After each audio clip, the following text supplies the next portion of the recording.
Yes, because Elle, who directed it, it was very much like we found our own way into it for our characters. And although, there's some stuff that is set because the production's been going for so long, yeah, definitely, I think we never felt that we were trying to fit someone else's shoes.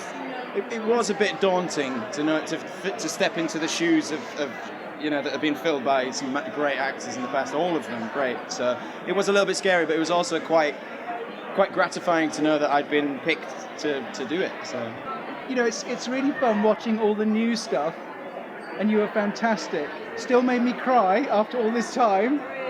And it's really good fun watching the little things that have been handed down from cast to cast. Yeah. There are little jokes. I can hear Luke Treadway saying "chew up" in there. Cast members hand on little bits of clothing, but they also hand on pronunciations and little sort of gestures. It's like it's becoming a long family now with its own traditions and inheritance. It's lovely.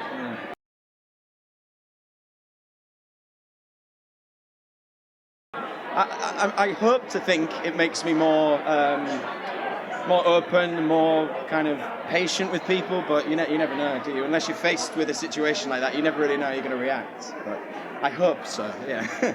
When we started rehearsing, we did go and visit a school up in Muswell Hill for autistic children, and that was really helpful. We met a lot of people families that spoke to us about what it was like to have a child who was on the spectrum, so it was all helpful when we were trying to work on our roles, yeah. I think the thing to do is to think of Christopher not as a condition or not to diagnose him, but just to think of him as a human and to look at the things that he does. I think that was the way to release him.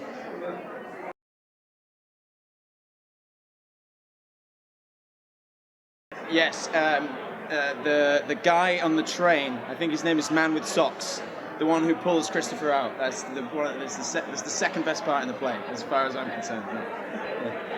I don't know, I think I'd probably like to play Judy, your mum, because I think Siobhan wishes she was your mum anyway, so I'd probably have a go at trying to be your real mum. Yeah.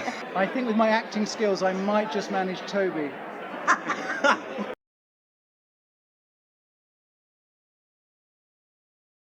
It's a strange one. There's one that brings a little prickle to the corner of my eye every time, and it's a nothing moment. It's that moment early on in the first half when Christopher goes into the house, and it's that frantic movement stuff. Yeah. Someone plays the doormat, someone plays the coat, someone plays the microwave, and I still don't know what it is. There's a certain sort of bit of music and all that movement, it just sort of gets something here every time. Mine is the discovery of the letter, the way that the letters come out. It's just such as an actor, like playing that scene, it's just pure discovery. You find the box as she says the box, you find the other box, the letter's there, and it's the prop department just makes it so it's just right there for you. That's my favourite moment. Yeah. Do you know what? There's a really funny moment when I'm off stage actually, but the door opens and I watch Mum walk off, and I see Christopher lying on the floor, and all the letters are going up in the air, floating down from the ceiling, and it's just such a beautiful picture. It just makes you want to cry. Actually, I was watching it with Mark Haddon, the novelist, tonight, and I leaned over at my favourite moment and said, "This is my favourite moment." And I'm nervous about saying in case any actors see it, and then they'll go, "Oh my God, it's the playwright's favourite moment," and then they'll mess it up. But my favourite line is, "I can't see any stars here."